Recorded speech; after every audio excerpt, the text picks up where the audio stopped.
You open your eyes for the first time inside Wall Maria. Congratulations. You've been born into humanity's last stand, a world where 50-meter walls are the only thing separating you from extinction. Your mother holds you close, but her smile doesn't reach her eyes. She knows what you don't yet. Outside these walls, monsters called Titans wander the earth, and they have one purpose: to eat humans. Not for survival, not for sustenance, just because. Your father works in the fields. Your mother weaves clothes. You live in Shiganshina district, the outermost ring of civilization. It's crowded, it's dirty, and the air always smells like livestock and desperation. But at least you're alive, for now. Childhood here isn't normal. You're 3 years old when you first see the wall up close. It's massive, stretching so high you can't see the top. Your father tells you it's 50 meters tall. You don't understand what that means. You just know it makes you feel small. The adults talk in hushed voices about what's on the other side. They never say it directly, but you catch fragments. Words like devoured, screaming, and no survivors. You start noticing things. The way people flinch at loud noises. How everyone watches the wall, waiting for something to go wrong. You ask your mother why nobody goes outside. She tells you a story about the Titans, how they appeared 100 years ago and nearly wiped out humanity. How the walls saved the survivors. How we're safe now. But her hands shake when she says it. By age 5, you're helping in the fields. Child labor isn't a debate here. It's survival. You learn to plant, to harvest, to carry buckets of water that make your arms burn. The older kids talk about joining the military. They make it sound heroic. You'll kill Titans, they say. You'll save humanity.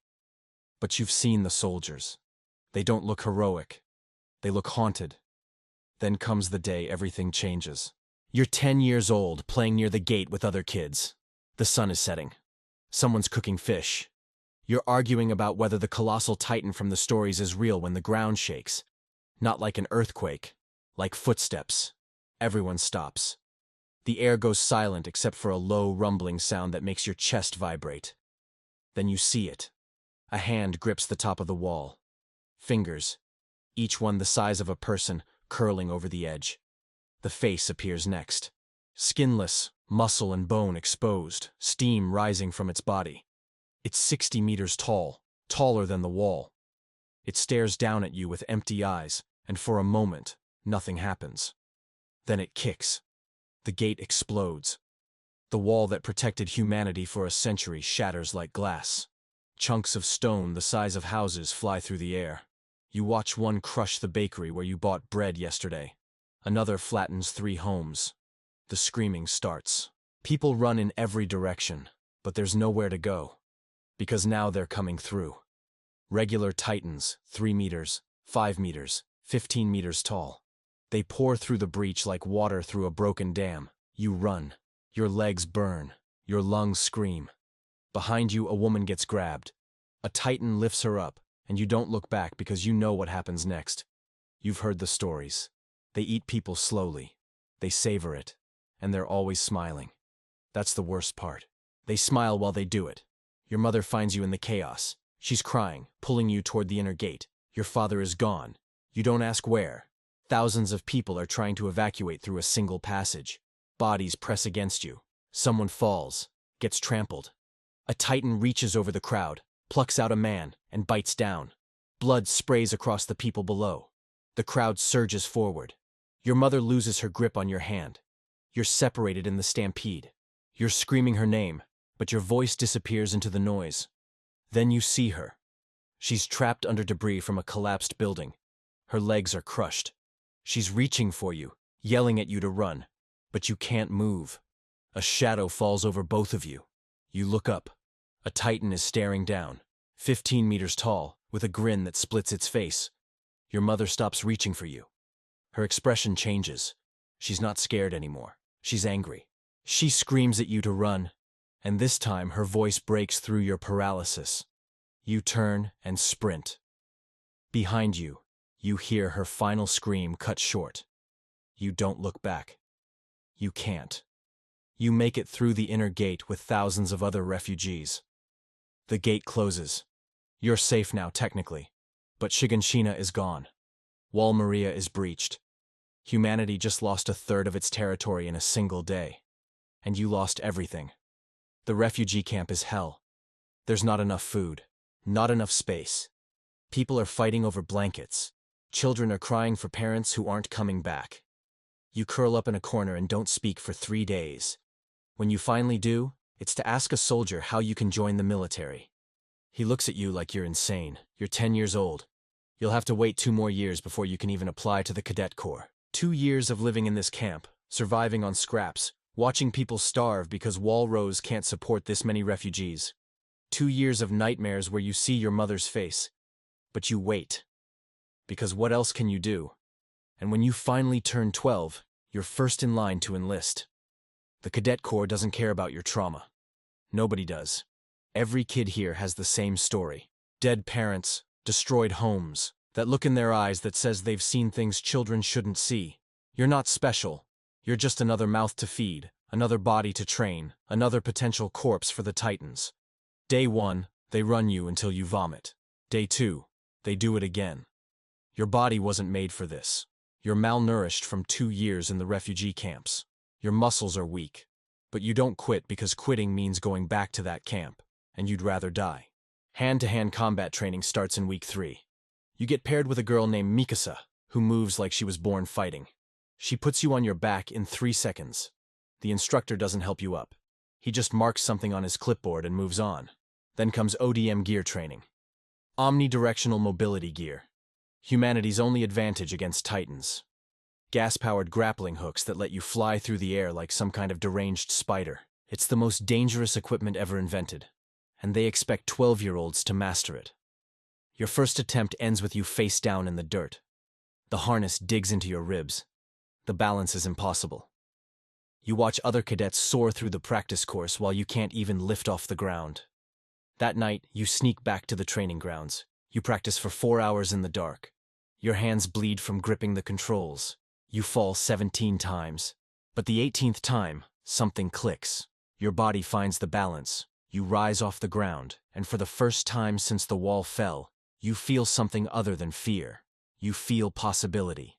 3 months in, they show you your first Titan. Not a real one. A wooden replica built to scale. 15 meters tall, anatomically correct, down to the disturbingly human teeth. The instructor explains the only way to kill a Titan. Cut the nape of the neck. 1 meter high, 10 centimeters wide. Miss that spot, and you've just made it angry. He demonstrates with ODM gear, launching himself up the Titan's back, blades flashing as he slices the weak point. Makes it look easy. Then he points at you. Your turn. You fire your grappling hooks. They catch the Titan's shoulder. Gas hisses as you rocket upward. Wind screams past your face. You spin, bringing your blades around, aiming for that tiny target on the back of its neck. You miss by 1/2 meter. Your blades bite into nothing but wood. The instructor's voice booms across the training ground. Again. You practice that maneuver 500 times over the next year. 500 times until your arms shake, until you can't feel your fingers, until you dream about the angle of approach and the rotation of your body in the air. Because missing that strike in real combat doesn't mean you get to try again. It means you're dead. Year 2 brings expedition training. They take you outside the walls. Not far, just a few kilometers into reclaimed territory. But it's enough.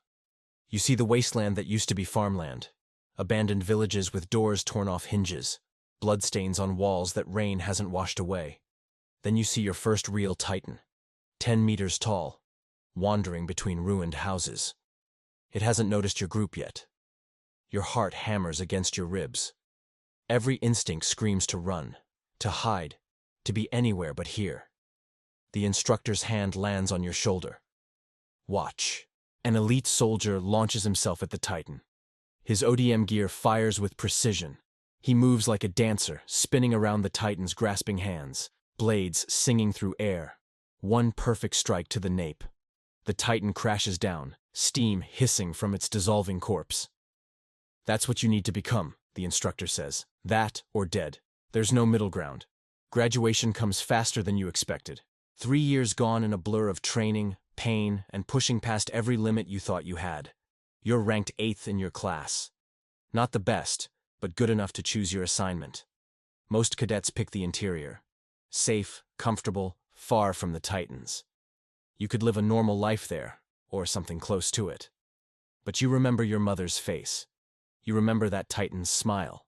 You choose the Survey Corps, the Suicide Squad, the regiment that ventures beyond the walls to fight Titans and map the outside world. The regiment with a 30% survival rate. Your instructors try to talk you out of it. Your fellow cadets think you're insane. But standing in formation, wearing the wings of freedom on your jacket, you finally understand something. You're not doing this for humanity. You're not doing this for some noble cause. You're doing this because that 10-year-old kid watching his mother die made a promise. And you're going to keep it, even if it kills you. The commander gives a speech about dedication and sacrifice. You barely hear it. You're thinking about your first real expedition next week. You're thinking about how many of the people standing beside you will come back. Your hand moves to the blades at your hip. They're freshly sharpened, polished until they gleam. These thin pieces of metal are the only things standing between you and a monster's teeth. The ceremony ends. Tomorrow, training starts again. But this time, it's not practice. This time, when you fly through the air with blades drawn, there won't be a wooden target. There'll be genuine Titans, genuine death, and the genuine chance to finally make them pay for what they took from you. You stand at the edge of Wall Rose the night before your first expedition. The moon casts shadows across the wasteland beyond. Somewhere out there, Titans are wandering in the dark. Waiting. You think about that kid in Shiganshina who didn't know what a Titan was, who thought the walls would protect him forever, who believed his parents when they said everything would be okay. That kid's gone now, eaten by the same world that devoured his mother. What's left is a weapon, sharpened by 3 years of hell, pointed at the monsters that took everything. You don't know if you'll survive tomorrow. Statistics say you probably won't, but you'll take as many of them down as you can before they get you. The wind picks up. It smells like rain and ash. You turn away from the wall and head back to the barracks. Your blades need one more sharpening before dawn.